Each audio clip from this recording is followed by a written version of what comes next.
Welcome to Knicksfandom. This is an independent New York Knicks fan-based podcast, which was created by fans for fans. The show is hosted by LA Blackwell, Danny, and Flau. They'll discuss the issues surrounding the Knicks, the NBA, and various other sports-related topics. Join us. It's going to be a heck of a ride.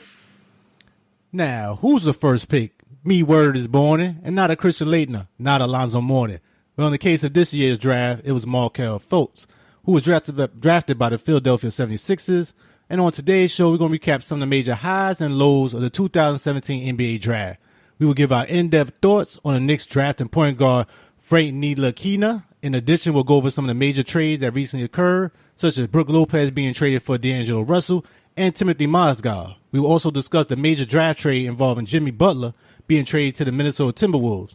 So get yourself settled, relax, and join us. This is episode 29 of our podcast known as Knicksfandom.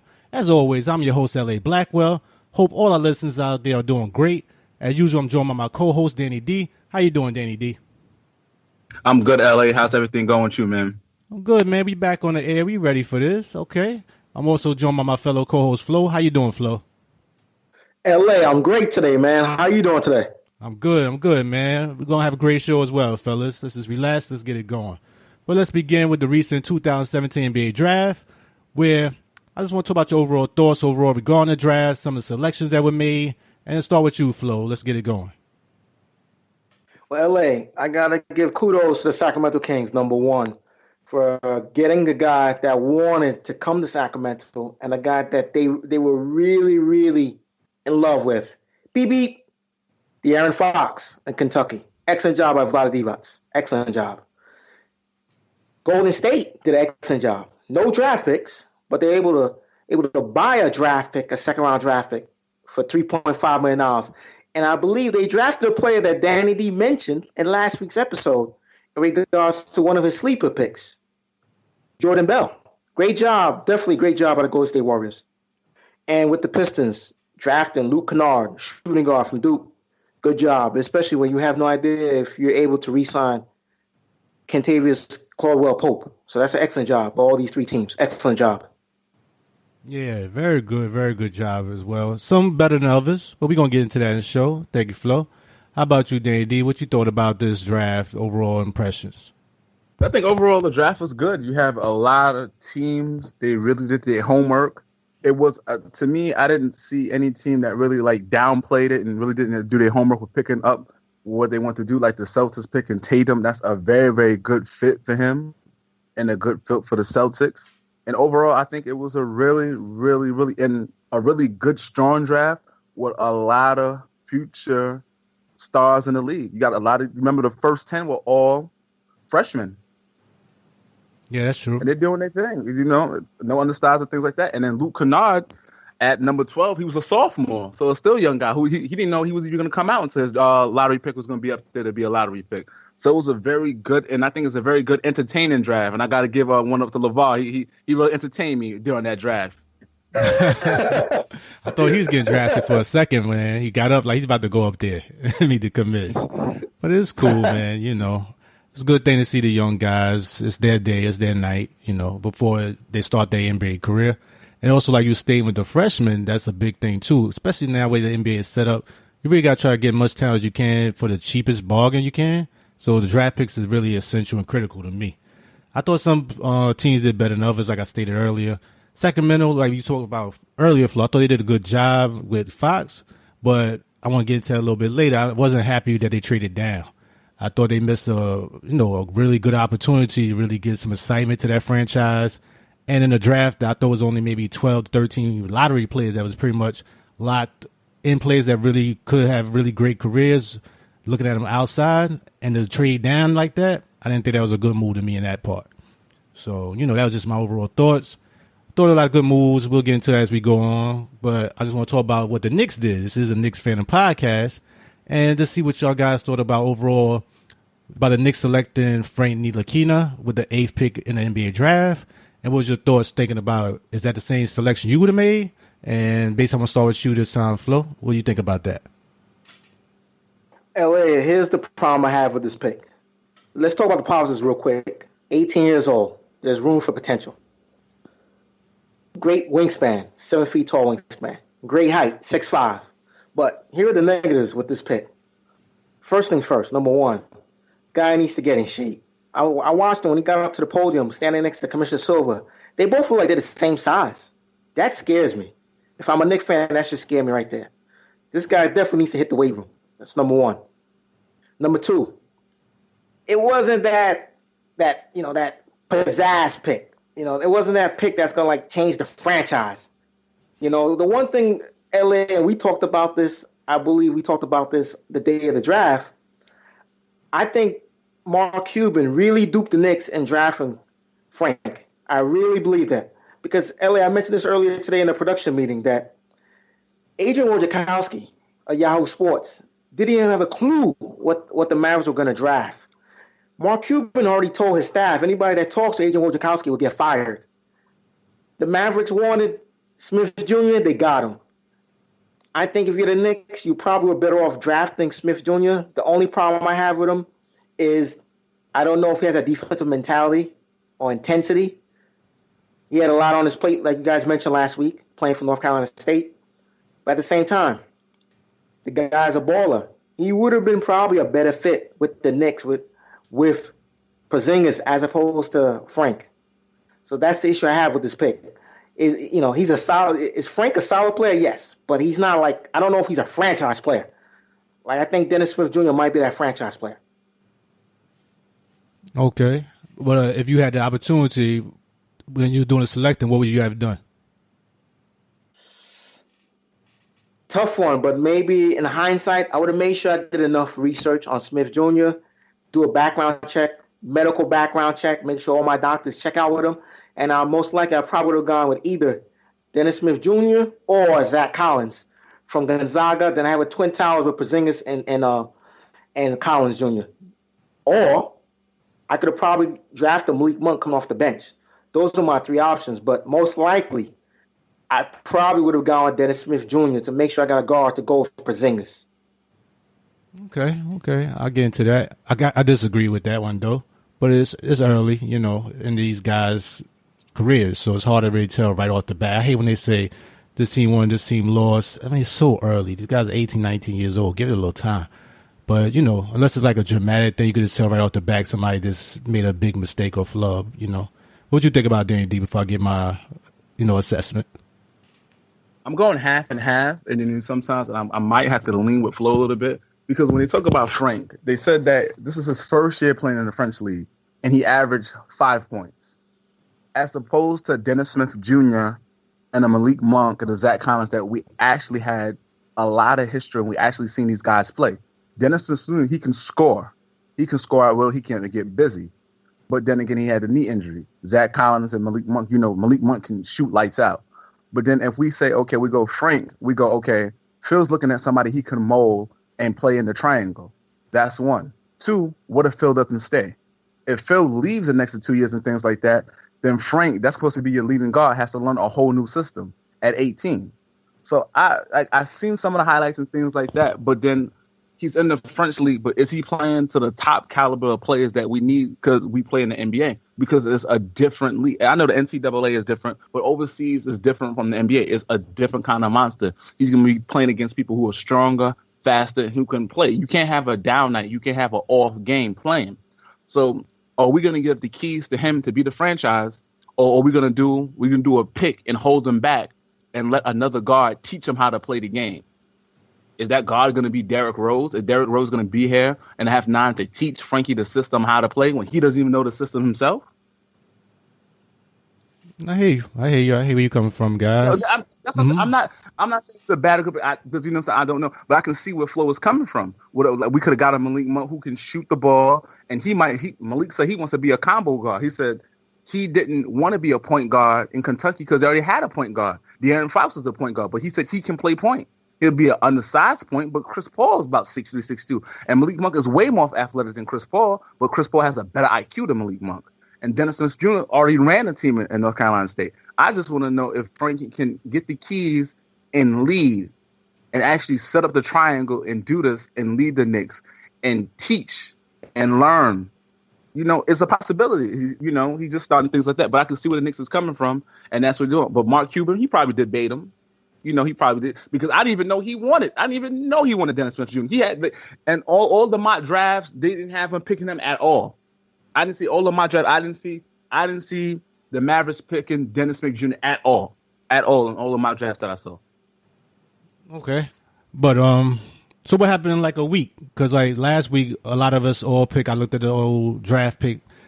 Make sure to check that out, listeners, as well. We went into the in-depth draft where we had everybody ranked.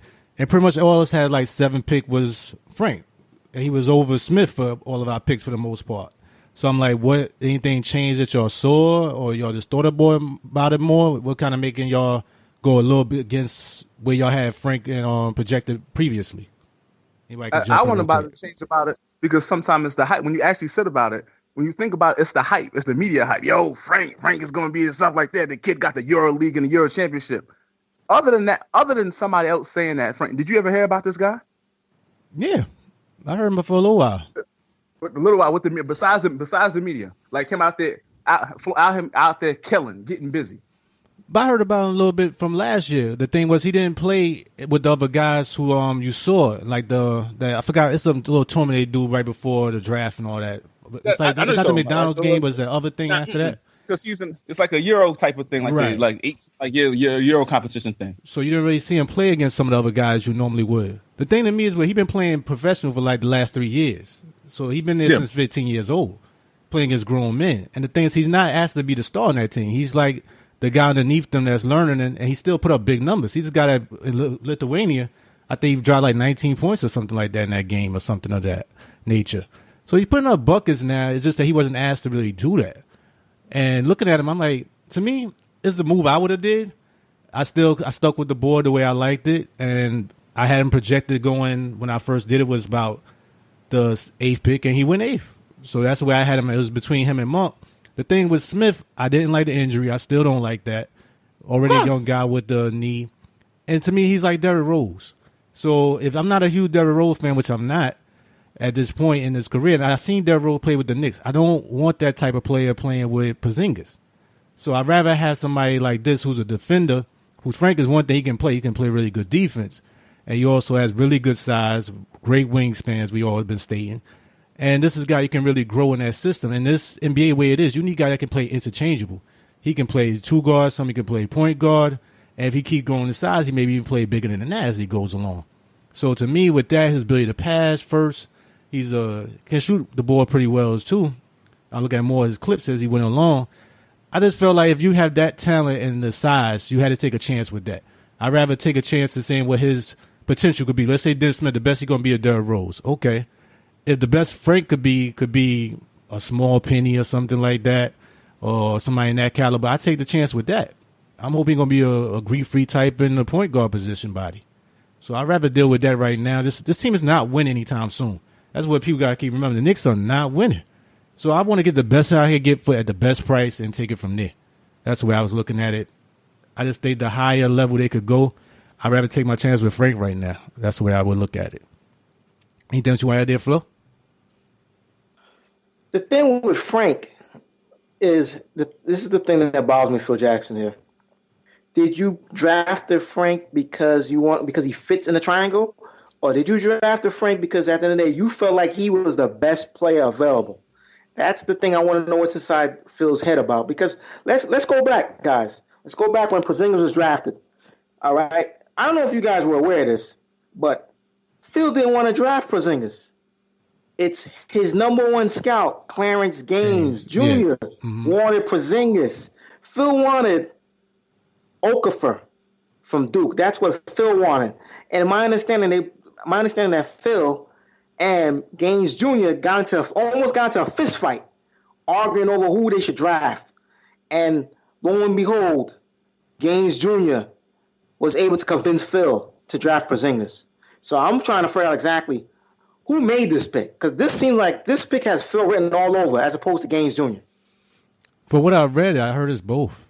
I did hear some about Gaines was looking at. He checked them out in person like twice. I saw that. I read that in the article. And they've been looking at this guy for a while. No, twice. He went to actual twice. France. I'm saying going to France. That's different than just going to around the country. They got other people that have been watching this guy for the last year or so. This is not a guy who just came on their radar. So they've been scouting this guy for a while. My point is, if this is a guy you really wanted, how come Phil didn't make the trip and go see this guy in person? That's another issue I have. If you really believe this is your guy, you should go out and check him in person. Don't send a scout to watch him. You send a scout in the beginning to watch him and wait for the scout's feedback when he comes back to the U.S. and say, you know what? I like your feedback. Let me go watch this kid in person. That's what I would have done. Phil didn't scout the kid at all. He didn't even make an attempt to do that. It's hard it's very hard right now just to keep Phil awake during draft workouts. It's hard to keep him awake. Come on, man. But Phil didn't even go to Madison Square Garden in the tournament to see Kentucky boys up in there. So when do I expect him to go to France? You know what I'm saying? I don't expect that to happen. I'm just hoping the people that have really been watching him, just like the last year who scouted Porzingis and stuff like that, they're the same people that watched him this year.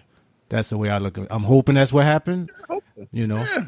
As long as he's gonna be good, as long as he gets the pace down and gets into the flow of things, he'll be all right. He'll be all right. Yeah, I'm just trying to go by if I was in the boardroom, what I would have done. And right then, that's just looking at everything injury-wise, size, and just the upside, what I'm hoping. Only thing that worried me about Frank is, like, he don't really have that burst, that super hops. I see that. And like you said, his size, he got to gain some weight. He's only like 170 pounds. But once again, these guys are 18. They got to give him 2-3 years 18. At least. You know? 18. Yeah, Flo. But, L, keep in mind, by the time Frank is ready and developed, Phil will be long and gone. That's even better. I don't see re-signing Phil. That's even better. The one thing he has done well, I give him for the most part, has been drafting. He got Hernan Gomez late. He got Porzingis. You know, that's the same pick I would have made, but it worked out. Yeah, I was about to say. But it's still under his tenure. You know what I'm saying? At the end of the day. I'm not giving him that credit. I give the credit to Clarence Gaines Jr., not to Phil Jackson. I hear you. But I'm saying that's the only thing I can look at that has been a positive thing. I haven't liked his free agent signings. This is the only thing I can hold on to so far, for the most part. So I'm hoping that works out. He'll do it 2 years. You know? Exactly. But I'm saying this is the one thing that he hasn't really messed up too bad yet, you know? So I'm hoping that continues down this path, and 2 years from now, adios, Phil. We'll thank you for these two guys, and we'll move on with a real GM on that level, or president of operations. But that's the way I look at it right now. Anything else you want to add before we move to the next topic regarding the NBA draft? Anything with Frank? Anything else, fellas? Okay, cool. Well, anything else y'all want to talk about with the draft? One thing I want to talk about was the Sacramento. When I said I didn't really like them moving down like that, I thought that was a perfect opportunity for them to draft Monk. I really did. Thinking about it, I mean, at first I was like, maybe he's a little undersized. You don't want him in the backcourt.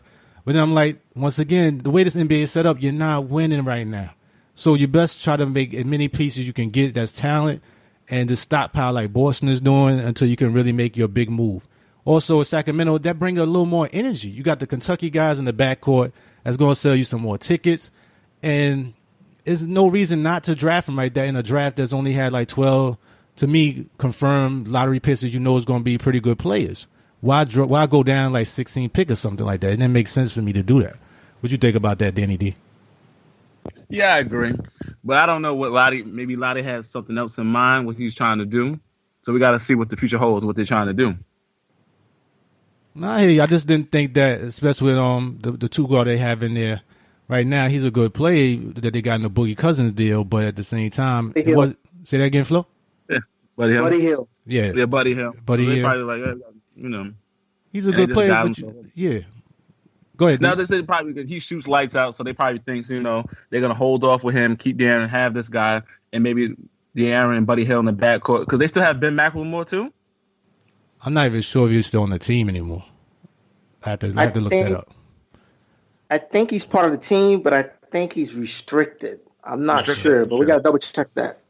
But to me, I'm like, he's good, but it's not to the point you like that position is locked up. I'd rather just do competition, and whoever's the best, you could keep him there starting, or you could bring another guy off the bench, instant offense, a la, Vinny Microwave. Or also you could just like mix it up sometime, give Fox a rest, and you could have, Monk being the point guard and have Buddy Hill out there doing that as a two guard. I just thought it'd been a nice way to get some excitement in there, get some more pieces. I just didn't understand that part of it to me. Anything else you want to add to that, Flo? No, LA, I can't disagree with you on that. I can't give the Kings an A+ for this draft, but I got to give them at least a solid B, because, again, I guess they were probably trying to get a future small forward in the starting lineup because, keep in mind, Rudy Gay is a free agent. So that's probably the reason why Vlade decided to move the pick and get Joshua Jackson from University of North Carolina. That's the only thing I can think of. It would have made more sense, like you said, LA, to either keep the pick and draft Zach Collins, and you can go with a pick-and-roll combination with him, with De'Aaron Fox, or you get Monk, draft him, put him together with his backcourt mate, Fox, and then keep in mind, you bring in the Kentucky connection with Willie Cauley-Stein, who's still part of this team. That'd have been nice to me. I think something for fans to look forward to since you're not really winning anything right now. You got to try to do these things right now in the way this NBA is set up. But thank you there, Flo. Also, Ben McLemore, he's still with the Kings as well. Just wanted to let you guys know that. And anything else you want to add regarding NBA draft? Before we get to like the trades, I want to talk about that separate, like the Jimmy Butler trade and things like that. But anything else draft-wise that stand out with you guys? Utah making that trade to get Donovan Mitchell. Excellent job. Just in case you lose George Hill via free agency, excellent job by Utah. Excellent job. Okay. Yeah, that was a good one, too. I saw that. That's a nice little move they did. So I agree with that one. What about you, Dan? Anything else you want to add with that? And how y'all feel about Nigel Hayes playing for the Knicks in the Summer League? So he might try to make the team. He's that guy who played on Wisconsin when they were trying to make their run. Yeah, I thought he was pretty good. I thought it was a nice little pickup. I thought he might have go late in the second round. So to see him on the Summer League team, he has talent. He actually have he's got a good size for that position. He could play pretty good defense sometimes. So interchangeable player. I liked it. How about you, Flo? I actually like the other player the Knicks signed, I believe, yesterday. Kid from Pitt, small forward. I forgot his name, but he's 6'7". I actually think he's more of a better fit than Nigel Hayes. Nigel Hayes is a decent player, but I just think the kid from Pitt is actually the better ball player. Okay. How about you, Danny D? What you thought about it? I checked and see what's his name? I mean, Nigel. I forgot the kid's name off the top of my head, but he's 6'7". He plays for Pitt. The Knicks just signed him yesterday to their Summer League team after they signed Nigel Hayes. And what did you think about the Hayes one, D? Oh, yeah, it's good. It's a big kid, 6'8". You can do some body and things like that. We need some bodies to put in and we can play. And, he's hungry. When you can get drafted and things like that, you're hungry to play. Yeah, absolutely. That's definitely. And the Knicks need all the players they can get right now, But, okay. That was it regarding the NBA draft that stood out. And, before we go into our next segment, which is going to be NBA and Sport News Weekly Review.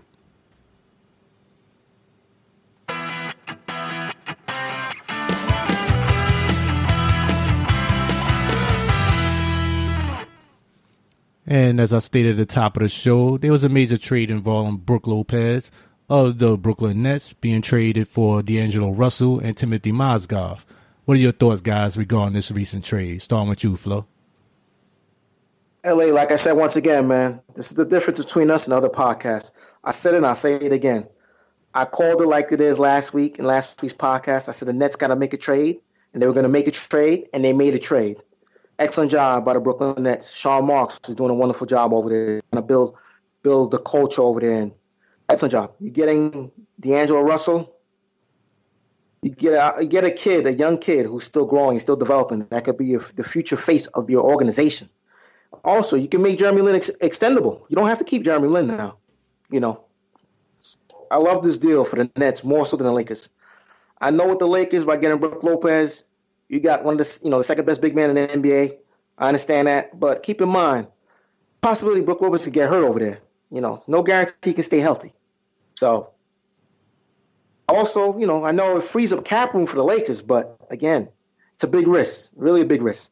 I just think the deal favors more, in my opinion, Brooklyn as opposed to the Nets. As opposed to Lakers. Okay, thank you, Flo. How about you, Dandy? What you thought about the deal? I think it's a good deal for both sides because with the Lakers, they got rid of Mozgov and they got rid of that big contract that Mozgov got. So when Brook comes, you get hurt or not, they clearing that salary cap. He got to go. They're like, you can stay, go, whatever you want to do. We getting you off the books. We got Mozgov off of the books. We clearing the way to get whoever we want to get. And then also D'Angelo Russell can come over to the Nets, and hopefully his mind and his psyche is ready to ball out and actually play and prove people wrong. Did you guys hear what Magic said about D'Angelo?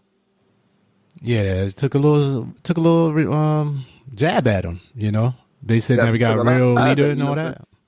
Yeah, necessary. We got, you know what I'm saying? We need to get somebody over here that can lead. And also the most important part of what Magic said, these are not quotes, this is what Magic said, you know what I'm saying? As per ESPN and Bleacher Report, was that Magic said that he wanted a guard that other people want to play with. This is all the motivation you should need right now, D'Angelo Russell, right now. This is it. That's right. Showing you love, player. You got a ball, D'Angelo. If you mess up here, you might be out the NBA. And that's what I'm really looking at right now. Go ahead, Flo. No, I was going to say, I'm not crazy about D'Angelo Russell, but at the same time, I think he's one player that needed to change the scenery. And I think him coming to Brooklyn, I think that's going to help him tremendously because he knows he's got to step up. All eyes will be on him. He knows that. This is going to be his team. So he needed that change of scenery. He had to get out of that West Coast and come into the East Coast. He needed that, definitely. Get a chance to start all over again fresh. Yeah, I concur. And the thing is with that, these is the two players I was going to talk about during this show who got dealt the week before. That was Brook Lopez and that was Kris Dunn. And Brook Lopez, I was talking to Mr. Net, one of our former guests, shout out to Mr. Net. And he was talking about this was a great move for the franchise. Because basically, like, you need a restart. You wasn't winning with Brook Lopez anyway. And you're getting a guy that was drafted in 2015 with the first round, second pick overall. And he's only 21. So you got to give and feel like you could really get a lottery pick with a team that didn't have a lottery pick because they traded to Boston, as we all know. So this is what you have to do with the Nets right now. It's hard to sign anybody. Nobody really want to come here. You don't really have the ability to draft anyone. So you got to make moves like this and hope you hit a pot of gold here and there. Thing with Brook Lopez, he had a history of injuries. He was lucky to get through this year without any major injury. This was the time to trade him and, take a chance. So I definitely understood where Brooklyn's coming from. I understand where the Lakers are coming from. Like you said, Danny D, they making up space, trying to make that move. You all know for Paul George, and like we stated in the last podcast, I said he was going to make the move. Now his agent basically pointed out he want to leave. So now you have to try to make these moves, make the thing as well as you can make it to set it up for these NBA players. That's what they want. They want a finished product almost. So that way Paul George can come over there. Maybe LeBron will follow him. Who knows right now. But this is the moves you got to do. You got Lonzo Ball, pass for a point guard. All these things make LA even more inviting to potential free agents. So this is where we at right now, and we just have to see what happens. It was a move I understood for both teams and something that you had to do at this point. But thank you guys for that one. And I just want to talk about the other big trade that happened during the draft, and that was a T-Wolves trading for the Bulls star Jimmy Butler, who lost out big time contract-wise. He's another guy that's going to get it. He could, if he stayed there one more year and made the All-NBA team, he'd have been that Paul George status I've read somewhere. So that's a big loss for him, too. And did y'all know Scott Layden's the GM of that team? The former Knicks GM of the T-Wolves? I didn't know that. That's one thing. He's a horrible GM for the Knicks. I just want to put that out there. So that's Thibodeau making these moves. So I feel that's Scott Layden name only and just handling the numbers in the books. But that's my opinion, guys. And basically they traded Jimmy Butler and the 16th overall pick in the 2000 draft for Zach Lavine, Kris Dunn, and the number 7 overall pick. So what are your guys' thoughts over this? I know we had a big discussion otherwise before the show the other day, and see what y'all guys think about this deal. Starting with you, Danny D. For me, all right, I'm going to tell you how I feel about it.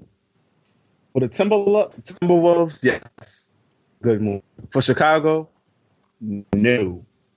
And I said for Chicago, no, because, listen, the Chicago gave up Jimmy Butler in a draft pick. Like you said, LA and Flo, like we said before. If I'm Chicago, if that's the case, I'm only giving up Jimmy Butler. I'm not giving up a draft pick also. I'm not doing that. I'm not giving you Jimmy Butler and a draft pick. No, Jimmy Butler should be enough to get those picks. Because not only that, you're giving me Zach Lavine, who's hurt. He didn't play. He has an ACL tear. He hasn't been playing. And also, I just realized too with Zach Lavine also, not this season, the following season coming up, he's gonna be a free agent. So not only you giving me a guy, then what I'm going to do, try to re-sign him because he's only 21, 22. So you put me in a possibility where I have to spend more money regardless anyway. The Timberwolves get Jimmy Butler. Now you put him with Andrew Wiggins. You put him with Karl Anthony Towns and Ricky Rubio. And Jimmy can defend. He's a wing player. And they're getting a great player who can also, he's a two-way player who can defend. And what I'm getting back in return. I understand. I hear where you're coming from. What do you think about it, Flo? Elliot, I agree with D. You know, when you're making a trade for Jimmy Butler, you're getting a number 2 option. We already know Cat is the number 1 option on that team. You're getting a solid number 2 option. You know, and for the amount of players you traded to get him, excellent job by Tom Thibodeau and the Minnesota Timberwolves making this trade. I don't know what Chicago's doing over there. That's one team that's actually doing a worse job than Phil Jackson is, believe it or not. I have no idea what they're doing over there. Especially when you promised Jimmy Butler you weren't going to move him, and then you trade him.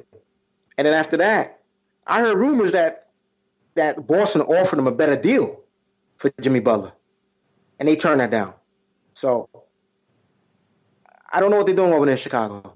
I still feel like you could have gotten a little bit more, extra traffic in return or another player in return. Okay. I see where you guys coming from. I really do, but I disagree this time. And basically, Chicago hit the reset button. That's what they did. They had Jimmy Butler for the longest. Haven't won anything with Jimmy Butler. Wasn't going to win anything with Jimmy Butler. So at this point, hit the reset button. Don't be in the same predicament that Indiana is in with Paul George, where you stuck.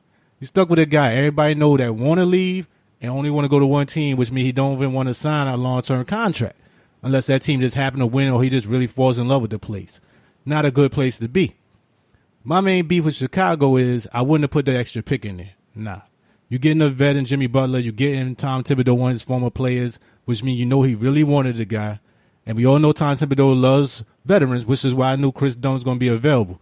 That's the guy I wanted the Knicks to go after. But with this deal, I guess that wasn't going to happen because, he wanted Jimmy Butler. And he loves his veterans, as we always stated. But my thing was, this was a good move for Chicago in that respect. Give it to Jimmy Butler. You had a good chance with him. It didn't work out. It wasn't going to work out. Let's move on.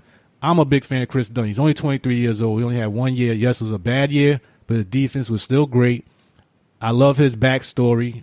That he got a lot of heart and everything of that nature. I don't question that at all. I don't like Tom Thibodeau with rookies anyway. And also, Tom Thibodeau is known for running guys through the ground. So it's no shock to me that Zach Lavine got hurt under Tom Thibodeau.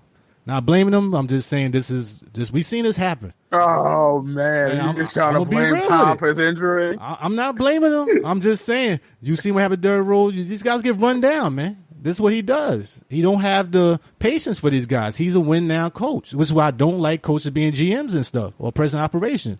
It's the same thing I don't like with LeBron running a lot of stuff because these guys not thinking long-term. They thinking short-term. They think about their legacy. That's cool. Great move for the T-Wolves. I'm a big fan of Wiggins. I'm a big fan of Towns.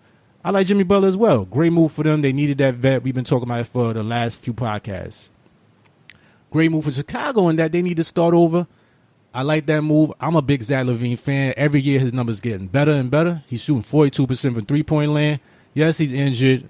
We've seen guys come back from that before. The guy has a great work ethic. Check out some of his clips, some of the things he does. If anybody's going to make it back from an injury, I'm betting on him. He's 21. He's going to come back as healthy as he can be. He's going to be motivated to get that big contract as well.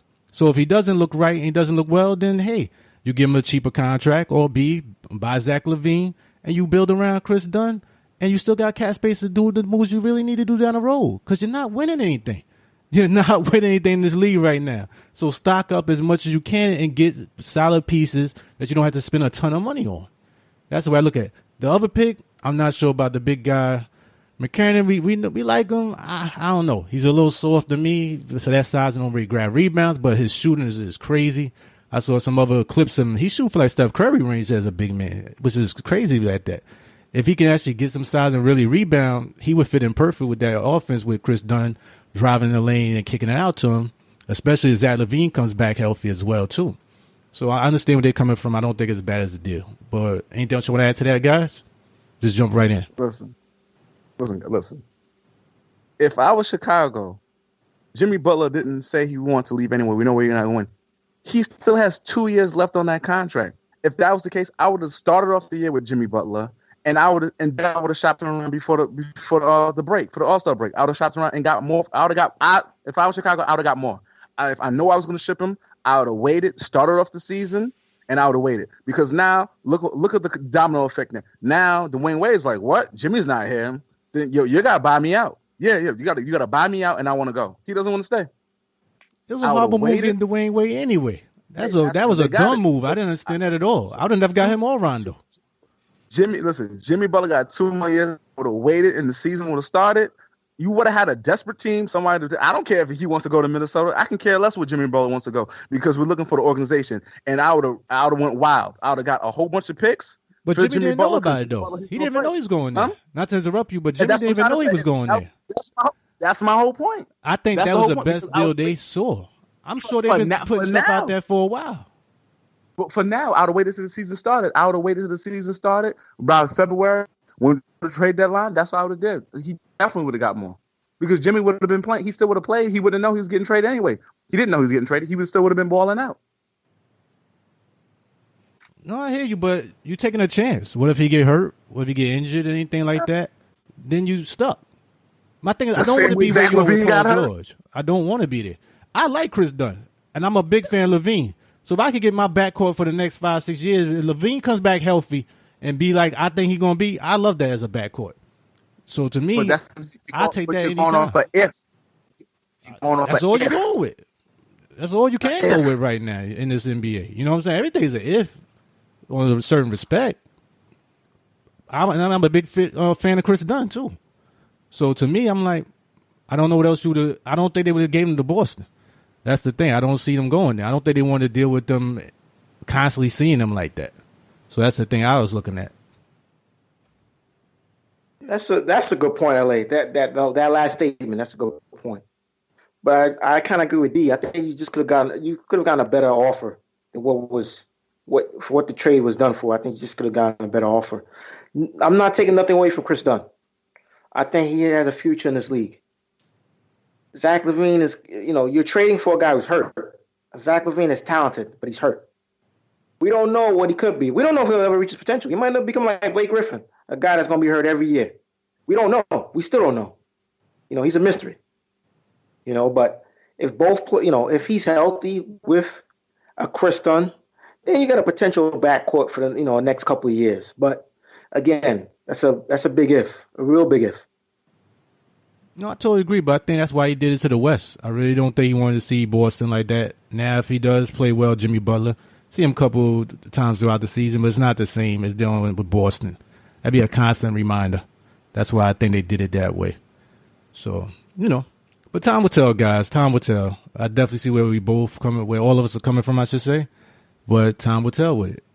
And, that's their team. That's the T-Wolves team right now. Now, how far that team is going to go, y'all tell me. But you see that really pushing them over the top, or what you think, guys? With that team, I said they definitely can. They definitely can make the playoffs. But then I'm trying, like you said, you got Andrew Wiggins. He's going to be a free agent too, so you're going to have to break the bank to try to keep him. Then you have Jimmy Butler another 2 years. He's going to try to break. You got to pay him also. That's for, like I said, for long term. To me, honestly, I don't think it's good enough to. If they want to be in the top 5, I think they need another guard. I'm not going with Ricky Rubio. I'm just not going with him. I don't got no beef against you, Rubio. I'm just saying they need another guard to lead the team. That's just me. They need another guard. You're not going to stand for that. I know you're not standing for that, Flo. Defend your guy, Rubio, man. I keep on saying that. That's what they need another guard. They should have set him in the trade. Oh wow. Well, but what's over with that, Flo? I know you got something to say about that, Flo. Ricky Rubio is one of the best defensive guards in the league. Problem is, again, biggest problem, can't shoot a lick. Biggest problem he has. But again, you're going to get constant defense from him. He's going to set these guys up. He's going to set up Jimmy Butler. He's going to set up a Karl Anthony Towns. He's going to set up Anthony Wiggins. So for me, I think he fits in well with these guys now with the trade of Jimmy Butler. I got you because the ball don't got to be in his hand now. I think it's a great move with that. I think I would keep on Rubio with that too, Flo. I gotta agree with you on that. I think that's what you need. You need a vet to go with these guys right now because you basically push them to win now mode. Because like you said, Danny D, they gotta sign these guys up, and you don't want to be signing these guys up and you don't feel like they're gonna win. What's the purpose? This is why I said the same thing we had to give it to Jimmy Butler. If you don't have the team that could win around them, and you don't have the pieces, which the Bulls did not have, it makes no sense keeping these guys no more. You can't afford to do that. You're just wasting time. And you're going to get nothing for these guys. So take your chance, try to get the best deal you can at that moment, to me, once you get within that 1 or 2 year range. But, like I said, guys, time will tell. And I just want to talk about the upcoming free agents in 2017/18, who's coming up, and who you think will impact the franchise and maybe actually leave their current team. So basically, it's just a little game of who you think will stay and who will go. So I just want to start off with Gordon Hayward. What do y'all guys think about that? What do you think, Danny D? You staying or going? Nah, I think Gordon got to go. And if you go, where you think he's going to? I think the only two teams I really think Gordon can go to have the power to get him is probably going to be the Celtics or Miami. I didn't think about Miami. That would be a nice move. I could definitely see Pat Riley doing that, though. That's the only, because I said that's the only. If it was any other GM or president of basketball, I said no. But you know how Pat Riley is, man. You go in there, he wine and dine you. He got the rings on the table. Limousine riding, jet flying. You know what I'm saying? Look like the Ric Flair. So this is what we do over here. He get the rings out there. Gordon, you're like, it could be a possibility. It could be a possibility.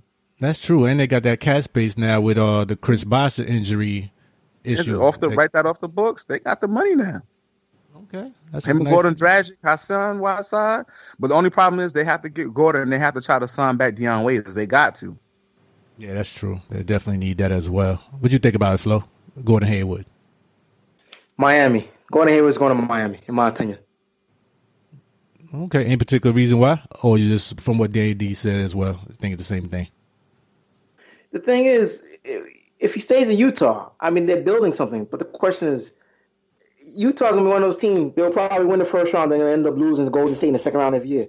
Hayward's got to decide, what's his best chances of succeeding? Staying in the West and dealing with the Golden States of the world in the second round?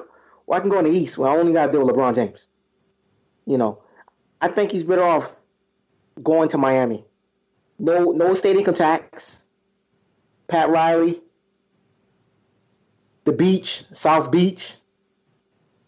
I think this decision is pretty easy for Gordon Hayward, Miami. Okay, I can see either one. Wouldn't shock me Miami, wouldn't shock me with Boston, but I'm leaning towards Boston. I'm banking on the Brad Stevens connection. He coached him when he was in college. I think that's going to be a big push. He actually, helped him develop to become the player he is. I think that's going to pay big dividends down the road. And he'll fit right into Boston, exactly what they need. They need somebody who can go to the basket with his size.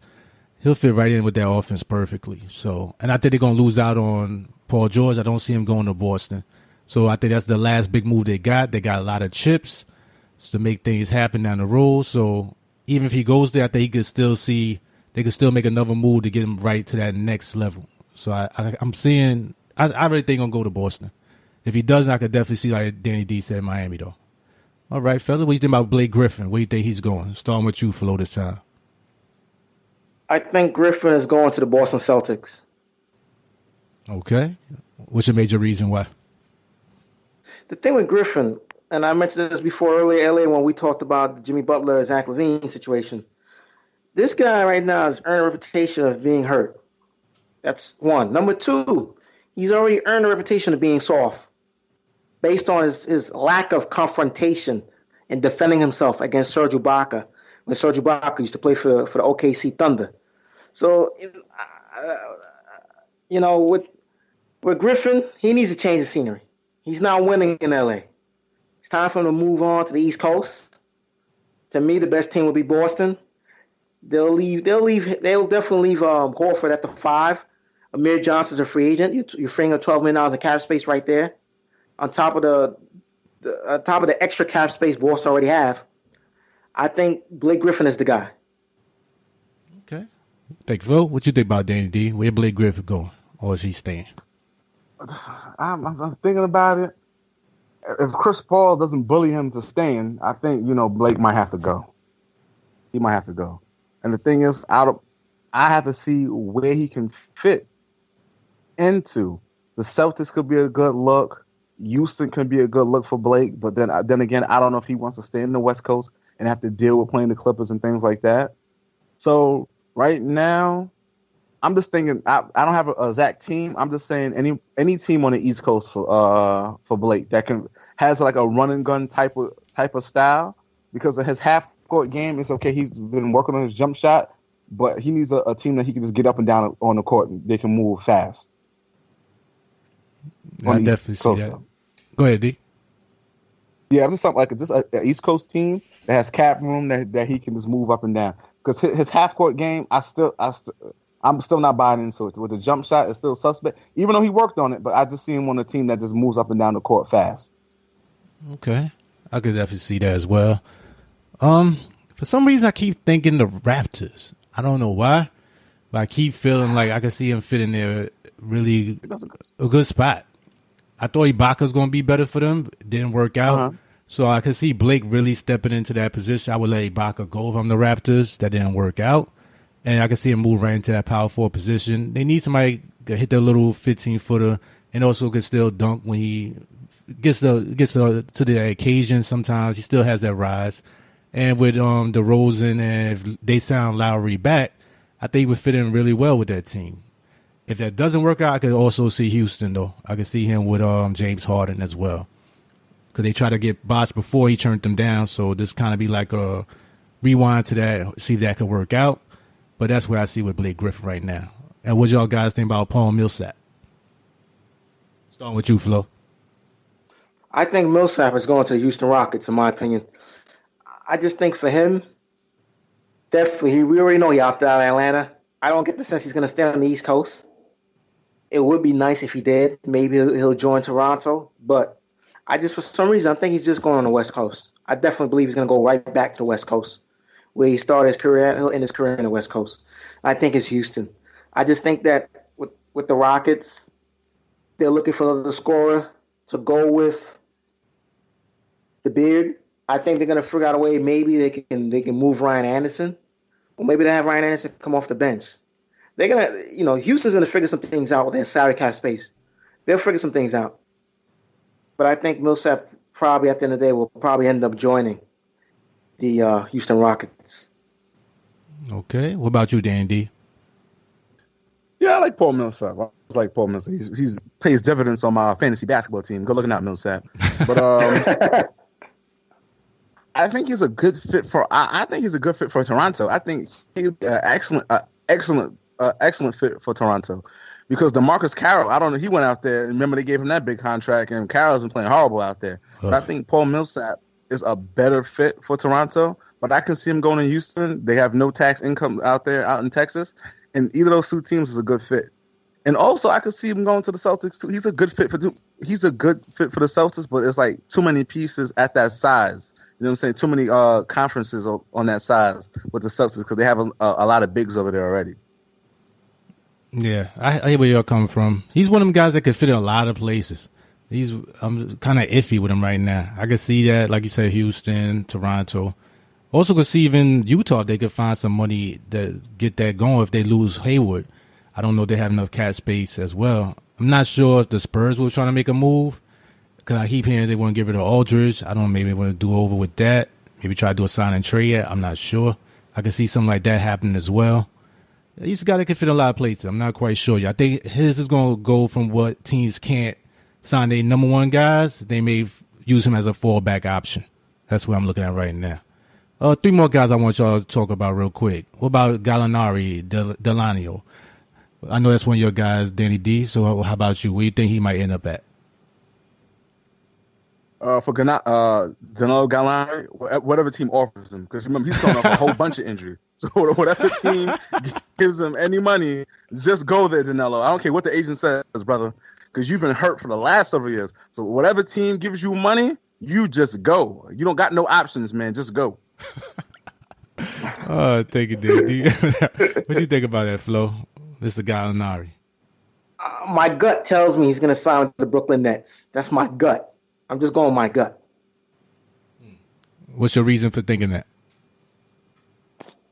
Well, Brooklyn has plenty of money to spend, so they definitely need some veterans. He might be, he'll definitely be able to come on that team and give them some firepower. But my gut is just telling me he's going there. I don't know. I don't see him re-signing with Denver. So I definitely believe my gut is telling me Brooklyn. He's going to play with D'Angelo Russell, give the Nets, some more firepower. Yeah, I think it's Brooklyn. Okay, I could see that. I also could see him signing back. He may want to stay there. Maybe get, he's comfortable there. I'm not sure. I think he should move on, though, because, like you said, he's been there for a long time. They haven't really done anything. But like you said, Danny, the injury has played a huge part in his career. Because when he's healthy, he's a really talented guy.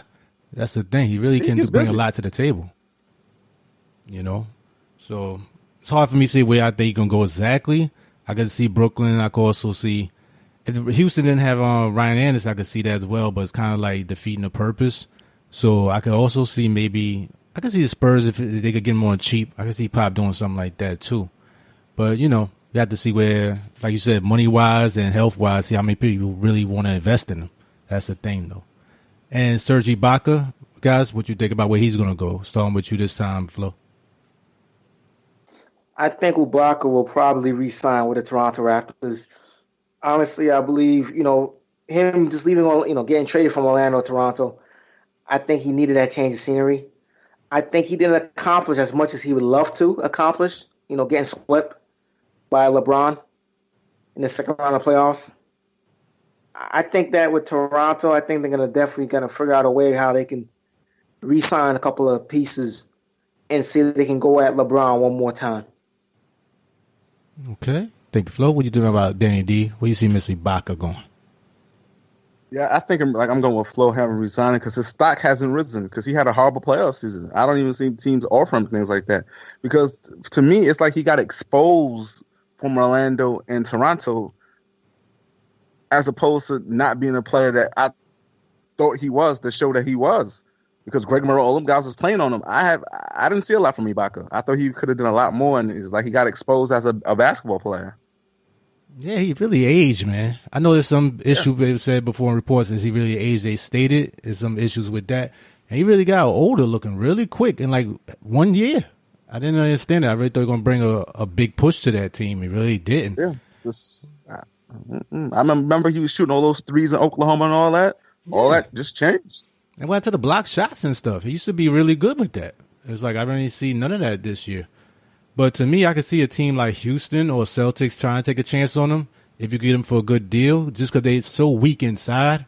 I really don't like, Kelly Olynyk and all those guys for the Celtics. And Houston always get exposed playoff time. Like, Flo says they're a great regular season team, but playoffs, they always get exposed. So, if Ibaka turned back the clock a little bit more, maybe get back into the shape he was before, I don't know. But if you could get him for a cheap flyer for maybe 1 year deal, maybe Ibaka may want to play himself up to a better contract. Like we were saying, he didn't ever have a great year. So if you can do that, I would take a fly on him for a cheap 1 year deal if I'm Celtics or Houston. That's the way I would look at it. But if I'm Toronto, I would not want to put major money into Ibaka again. I'd rather go Blake Griffin route or one of those type of players, even Paul Millsap if I had to. And then one more guy I wanted to bring up was Kyle Lowry. What do you think about him, Danny D? Where do you think he might end up at? Kyle Lowry, depending on how much they can offer, I think Kyle might stay with him, DeRozan. But they would have to break the bank for him, though. They would have to give him. I don't know what the figure would be, and how much they could offer him. But I see him staying. Yeah, I can see that as well. I'm thinking the same thing. This seemed to be his team, is where he really made his bones at. So I could definitely see him staying. What you think about it, Flo? Ellie, I'm going to answer your question. I'm going to ask you a question of a player you just mentioned a minute ago. In regards to Kyle Lowry, yeah, I can see him re-signing with Toronto. They can offer him the most money. I'm sure he's going to entertain offers from other teams, but I'm just curious to see, do these other teams, do they have money in place to get Kyle Lowry? Because I think a lot of teams that's really interested in Kyle Lowry, they're going to have to really restructure their cap space. And I'm referring to teams like the San Antonio Spurs, Houston Rockets, That's the thing I'm wondering. So I think at the end of the day, Kyle Lowry's is better off and just re-sign Toronto. Matter of fact, he's got 205 million reasons to re-sign with Toronto. Exactly. And, so if he resigns Toronto, he gets a chance to grab LeBron one more time. But the question I want to ask you, LA, did you call Kelly Olynyk weak? Weak? I'm not getting fooled by one game, man. That was one game, LA. like a shooting LA. star. Go ahead, Flo. LA. Did you forget this is the same dude that took out Kevin Love in the playoffs a couple years ago? Did you forget that? Yeah. What's that? That's one of them Gooch moves, man. I ain't worried about that. It don't mean a tough guy. That's a Gooch move, man. He's a goon. but that's what he is. He's a goon. Every team must have a goon on their team. Every team in the NBA must have a goon. One goon. You gotta have one. But I don't want him starting for me. No, I don't want him getting significant minutes or starting for me. That's why I said the Celtics really need a legit big man down there. Yeah, I don't like Horford playing the 5. I really don't. I think he should slide back into the 4. But exactly. if they go after Blake or they go after Gordon Hayward, then Horford probably will be stuck at the 5 again for the next couple more years. Yeah, but I would put Gordon at the small. And I would try to put Horford at the power and then get somebody else for the center. Yeah, and it goes like you said, LA, and what D mentioned earlier. It just goes back with Boston. They got a lot of forwards. They got a lot of forwards on that team. A lot of small forwards, a lot of power forwards. Man, they're constructed a little bit different to most teams out there. They're really constructed a little bit different. That's true, and it's like somebody gonna have to go. Probably if it's Jalen, he may have to go. And Bradley may not be re-signed down the road. So you got to make a move down the road to try to open up one more spot to get that veteran, which hopefully maybe Hayward and, maybe make a deal for one more center or something like that if you can. Because you got a lot of pieces, a lot of draft picks over there. What do you think about Danny D? Yeah, I agree with that. Yeah. But they really have to sit down and discuss to see how they're going to set it up, though. That's the thing. Because everything is changing, and just don't jump just to make a move, You know what I'm saying? Just for sake, Exactly. They're at a pivotal point right now. Very pivotal point. And let's got to decide who you're going to really invest in. That's the thing. These contracts are coming up. So you got to decide where you're going to go, which direction. But thank you, guys. Just talking about the upcoming free agents. And any other thoughts y'all have regarding the NBA or sports in general? Starting with you, Danny D. Only thing I'll talk about is how y'all feel about the Nerlens Noel. What happened with him? I didn't think. Because they said the Mavericks, they still want to go after Drew Holiday, but then the Mavericks don't want any other team going after Nerlens Noel because he might be an unrestricted free agent. So they said, rumor has it that if that's the case, they might jump the gun and offer him a 5-year deal. Once again, jump the gun, offer him a 5-year deal worth $146 million. Yeah, I did see that. Definitely. I just saw that. Yeah, I definitely saw that. It's tough because looking at Dallas, they really do need him. That's a place of strength for them. And I do like Nerlens. I think he's a really good center. He's young. That's a lot of money to invest right away. That's a lot of money, man. It's like if you don't resign, what other option do you have, though? Sure. So to me, I would do it, but I don't know if I do it for that much. Maybe I could chop one of them years off if I can. But, it's a max deal. It was a max amount. They will have to match it. Oh, I got you. So that's why they want to jump the gun. Like, you just listen. This is we own them. That's it. I dare you. Hey man, that's Cuban for you. They always try to make these moves, trying to outsmart people. So we don't know. What do you think about it, Flo? I think the Mavericks are forced to do that. I definitely think Mark Cuban is going to have to make sure to give him a Godfather offer, and their team their teams to try to sign those Noel and match that offer. So I think Cuban is going to have to do that and just forget about Drew Holiday because you already drafted your point guard of the future, Dennis Smith Jr. Yeah, that's what I was about to say. Yeah, you're not in a big need to go after a veteran point guard starting. You can go after a backup point guard if you're not happy with the other point guards on your roster a la Devin Harris, a la JJ Barrera, a la what's this guy name? Oh man, what is that? What's that kid's name? They have another point guard. Because they have a bunch of point guards on that team. Oh, The one Yogi? that played with the Nets. The kid that used to play with the Yogi Ferrell. Yeah, That's Yogi. Ferrell. Yeah. You know, so the Mavericks got a bunch of point guards. Now they got to pick and choose after Dennis Smith Jr., who they want to keep. Yeah, I agree with you guys. I think that's the route they're going to have to go. Plus, it's harder to get a big man right now in this league that can actually move around and play defense like that versus a point guard. It's much easier to find a point guard to me than right now. A center of that ability and that young. So I would build it that way if I was them. Also, Rick Carlisle, he really needs a defender down the post. That's really how he likes to coach. Go ahead, Flo. Well, I was going to say maybe you're creating another version of Lob City with Dennis Smith Jr. to Nerlens Noel. Yeah, that's definitely true, too. I got to see that as well. I would go that route. It's a lot to give up, but you have to hope you stay healthy and keep progressing.